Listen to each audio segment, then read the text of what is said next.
Hola, bienvenidos nuevamente a nuestra segunda clase virtual de Economía Internacional. Bueno, en esta segunda semana vamos a seguir con la metodología que traíamos la semana anterior, donde veíamos una evolución de la economía internacional y arrancábamos pues por allá antes de la revolución industrial, ¿cierto?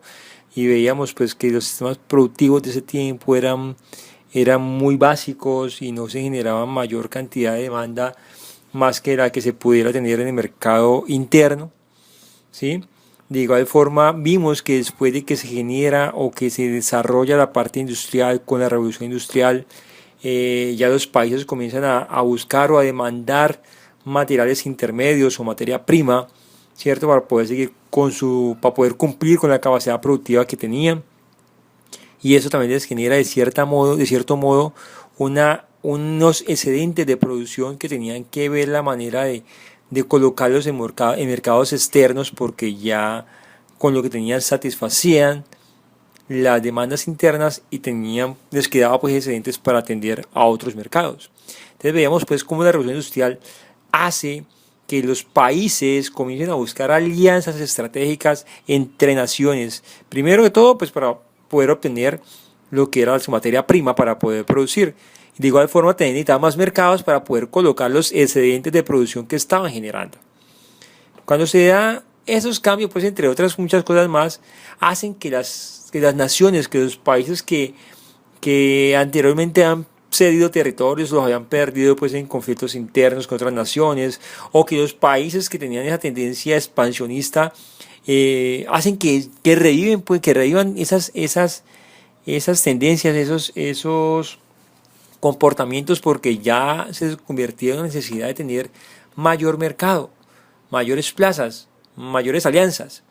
Y esto puede, entre muchas otras razones, como dije anteriormente, es lo que genera, pues, en cierta forma, la Primera Guerra Mundial, ¿cierto?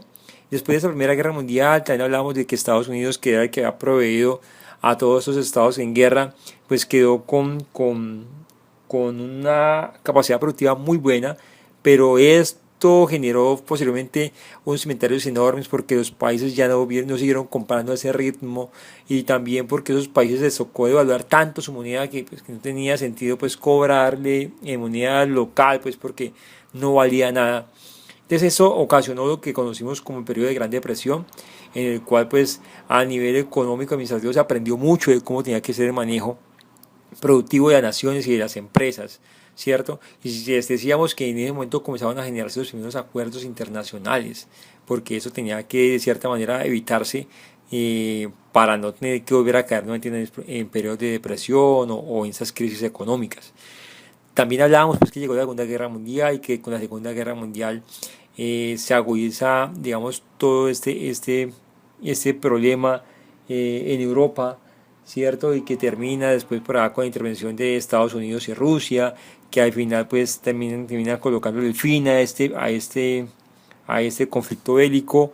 Pero también se generan en ese momento las primeras organizaciones internacionales, ¿cierto? Que buscan de cierta forma que estos conflictos entre naciones se puedan llegar a solucionar sin necesidad de llegar a los conflictos bélicos.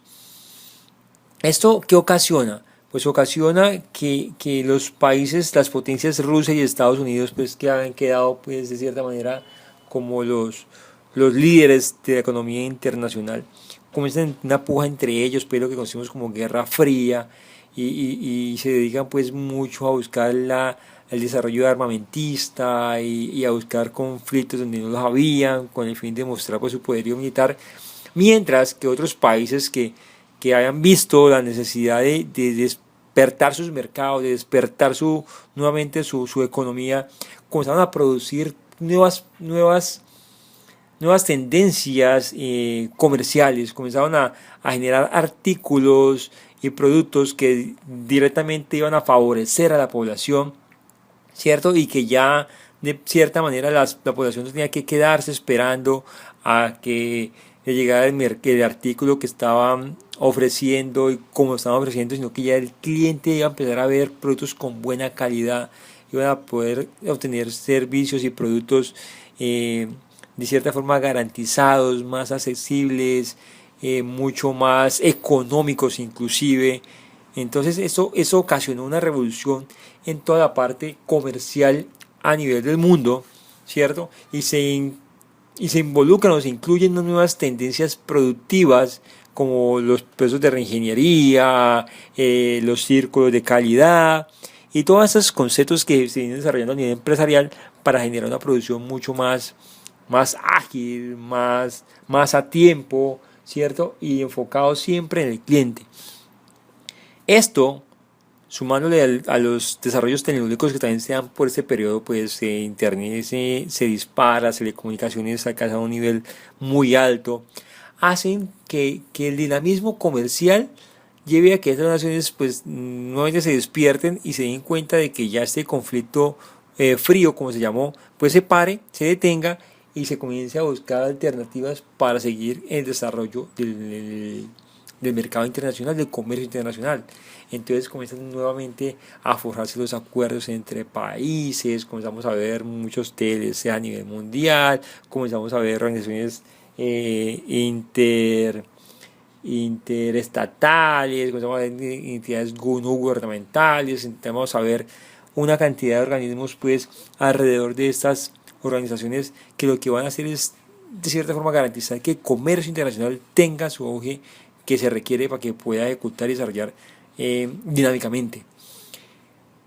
Esto ocasiona un desarrollo tecnológico muy bueno, ocasiona un despertar comercial muy bueno y hace que ya las empresas comiencen a buscar nuevas tendencias, ¿cierto? Que es el periodo donde estamos actualmente, una tendencia donde la base de todo es la información, no tenerla porque la información ya está en la nube, está en la red, está en todas partes.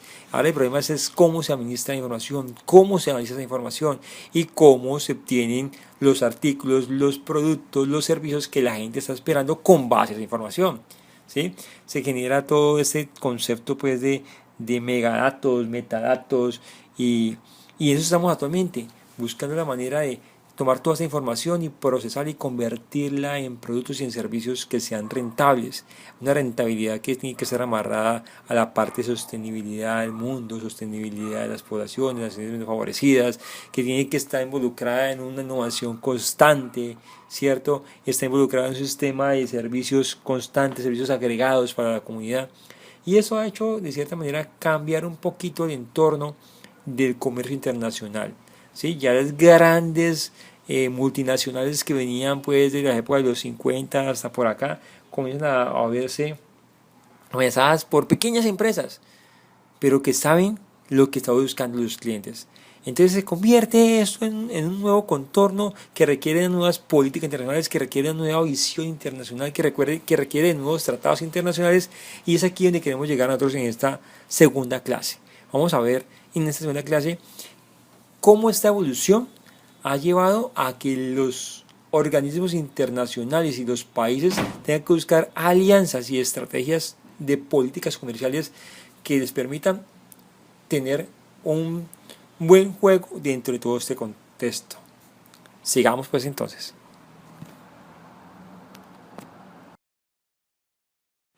Ok, entonces retomando con nuestra presentación, vimos cómo ha sido la evolución económica internacional, ¿cierto? Y esta evolución económica internacional nos deja dos puntos a tener en cuenta. Primero es que se crean organizaciones transnacionales, ¿sí? Estas organizaciones transnacionales podemos dividirlas en dos partes. Una que son las entidades o organizaciones intergubernamentales, que podemos llamarlas como públicas, ¿sí? Porque son las que se generan a raíz de tratados donde los estados firmantes se comprometen a cumplir pues las reglas de juego que están dentro de esos acuerdos, ¿cierto? Ejemplos de esas organizaciones intergubernamentales tenemos la ONU, el Fondo Monetario Internacional, la Organización Mundial del Comercio, la OEA, ¿cierto? Que son organizaciones intergubernamentales. Pero al mismo tiempo se crean otras entidades que no son públicas, sino que más bien son entidades privadas, que son las ONG u organizaciones no gubernamentales. Esas ONG vienen a jugar un papel muy importante en el contexto internacional. ¿Por qué? Porque son esas que de cierta forma van a buscar de que los derechos humanos, que las pautas sociales que se deben de tener en cuenta en todos esos tratados internacionales se cumplan. ¿Sí? Son las que vienen como a velar porque el bienestar social, el bienestar de la humanidad, pues no se vaya a perder. Sabemos que en las organizaciones intergubernamentales pues se buscan derechos económicos básicos y muy claros para las naciones, pero entonces la otra parte humana, digamos así, en cierta manera, es la que buscan estas ONG, la parte humana, la parte social, la parte de sostenibilidad, la parte ambiental, la parte de salud. Esa parte es la que hacen las ONG. ¿Sí? Ejemplos de ONG pues tenemos muchos, tenemos en esta presentación tenemos aquí a la Cruz Roja, a Greenpeace, tenemos a Médicos Sin Fronteras, en fin, hay muchas organizaciones no gubernamentales que entran en este contexto.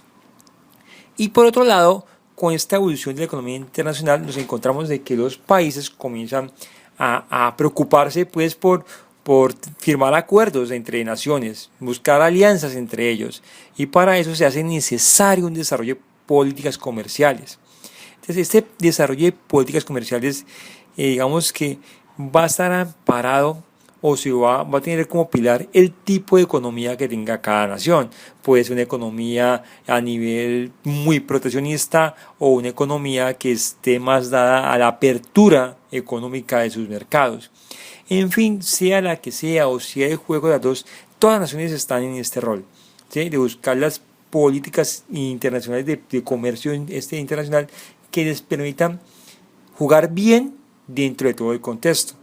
Puede tener una participación activa y que no vayan a deteriorar o a ir en detrimento, ¿cierto?, de los bienes nacionales. La base, más que la base, el fin final de todas estas políticas es hacer que la balanza comercial, cierto, que estamos hablando aquí que las exportaciones y las importaciones, cierto, nos conforman la balanza comercial, entonces es hacer que esa balanza comercial sea favorable, es decir, que nuestras exportaciones superen a nuestras importaciones, ¿sí? Buscar la manera de sustituir importaciones, buscar la manera de no tener tantas importaciones para así poder tener una balanza comercial positiva. Esto, pues, para poder lograr esto, los países, pues, buscan o se amparan en lo que llamamos nosotros instrumentos de política comercial. Y esos son los que vamos a ver a continuación. Entre esos instrumentos tenemos lo que son los aranceles, los subsidios, ¿cierto? Y hay otros que no son que son barreras, pero que no son arancelarias, que vamos a ver en la siguiente diapositiva. Ok, siguiendo con nuestra presentación, llegamos al arancel, que el arancel, digamos, es uno de los instrumentos de política comercial que utilizan las naciones, que utilizan los países. Entonces, esta barrera al comercio internacional podemos garantizarla o caracterizarla como si fuera un impuesto que grava las importaciones cuando llegan a nuestro territorio. ¿Sí? Todos los productos externos del exterior que llegan a nuestro país deben de tener un arancel. ¿Sí? Pueden ser cero, un arancel alto, un arancel pequeño, pero tiene un arancel. El arancel como tal puede estar de dos formas. Una primera forma es que sea un arancel al valor, o sea, o al precio que estamos importando, al producto que estamos importando, un impuesto monetario como tal, o puede ser un arancel que limita las cantidades que ingresan al país, es decir, un arancel o una cuota de importación que se le coloca a los importadores para que no nos llenen de productos que aquí podemos tener o que aquí estamos produciendo.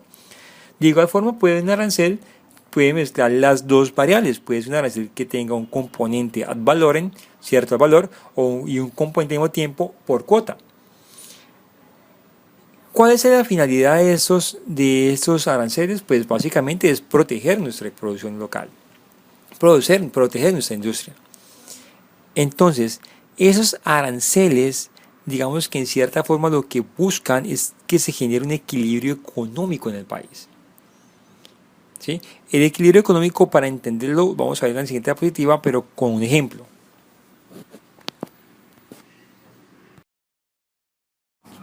Siguiendo con nuestra presentación, entonces vamos a hacer el ejemplo de lo que es el equilibrio económico.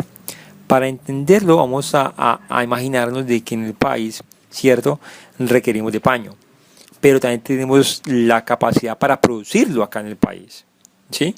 Entonces lo que vamos a hacer nosotros es buscar el insumo del paño, que es la lana. Entonces nosotros a la lana le vamos a poner un arancel muy favorable para promover que se importe paño y que se importe la lana y que aquí se haga el paño. Pero aquellos que quieran importar paño lo pueden hacer, pero van a pagar un arancel mucho más alto que el que tiene la lana.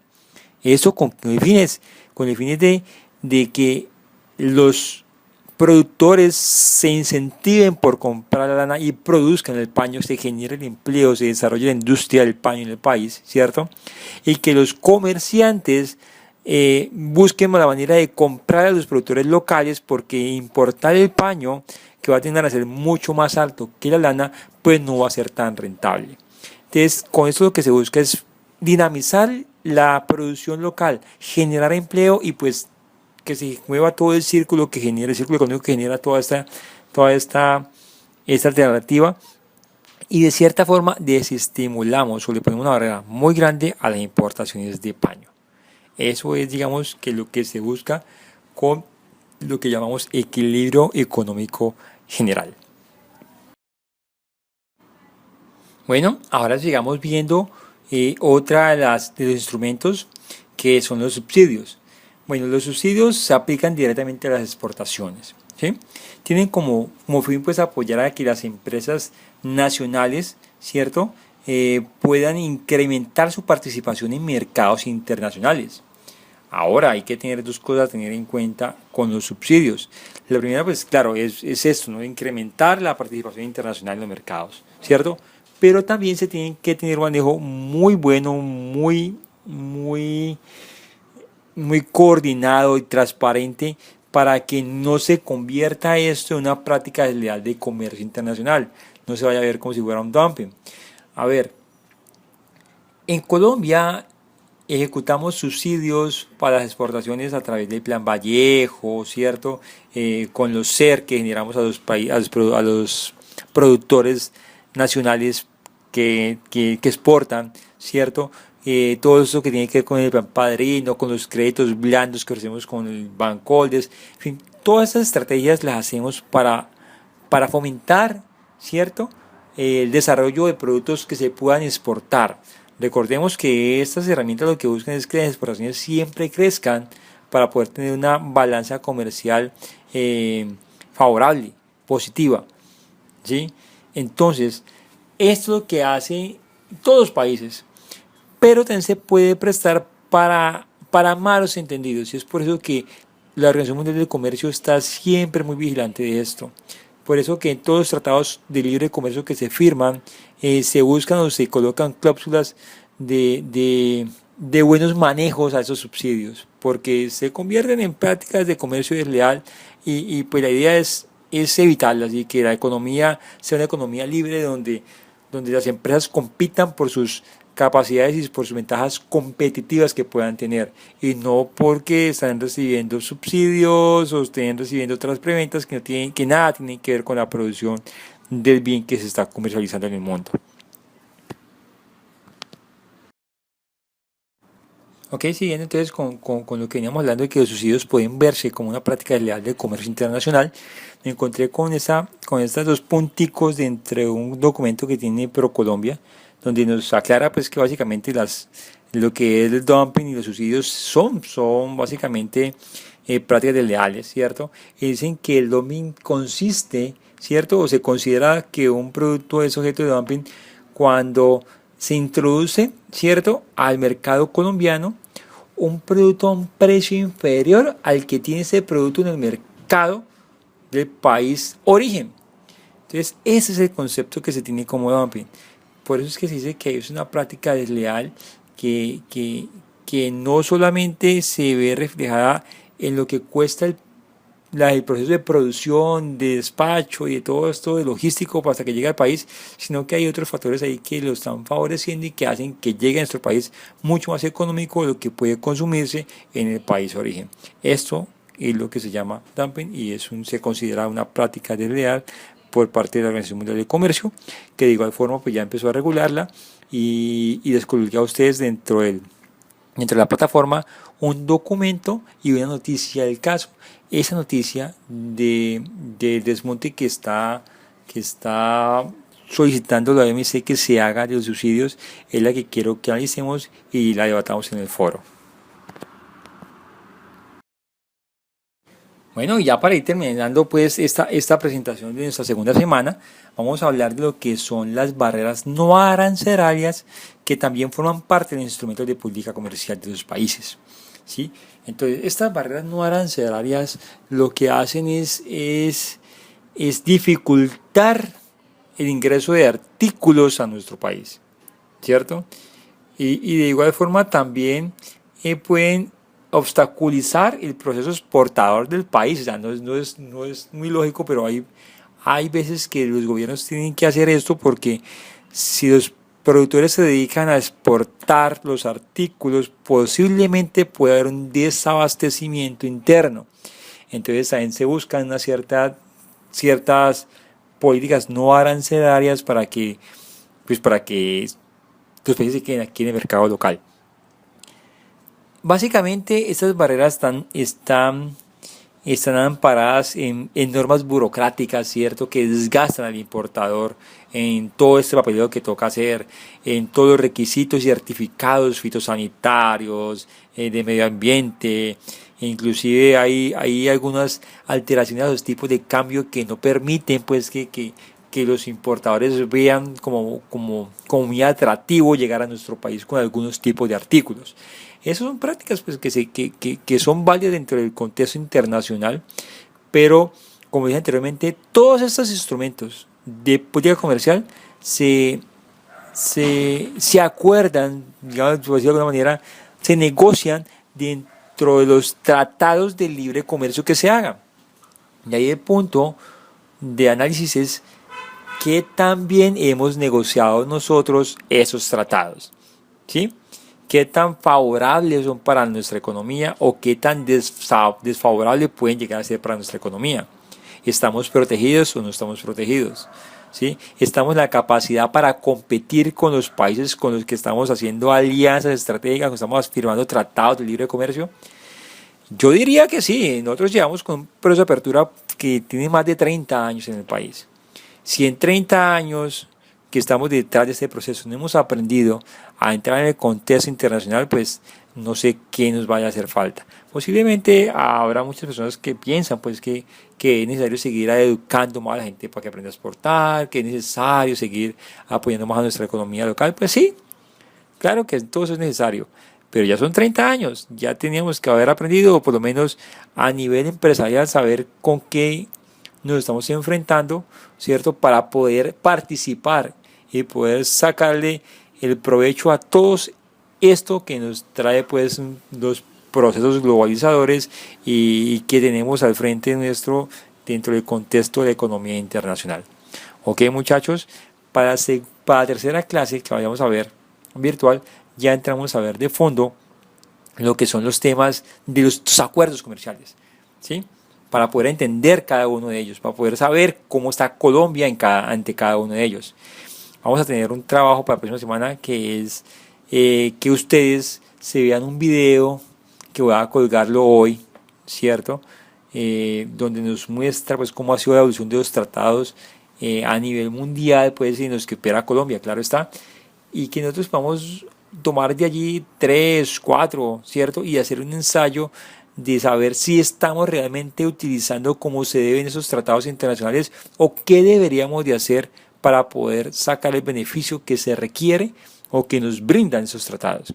Ese será nuestro trabajo para la tercera semana, donde pues vamos, como dije anteriormente, vamos a hablar de los tratados, vamos a ver cómo ha sido esta evolución, cómo ha estado Colombia poco a poco dinamizando toda esta parte de su contexto internacional. Ok, eso es todo por ahora y quedamos en contacto hasta la próxima semana. Recuerden participar en el chat, cualquier interrogante que tienen, participar en el foro sobre el tema de la decisión de la OMC de desmontar los subsidios a las exportaciones, a los productos agrícolas más que todo, básicamente. Y bueno, quedamos en contacto y muchas gracias. Chao.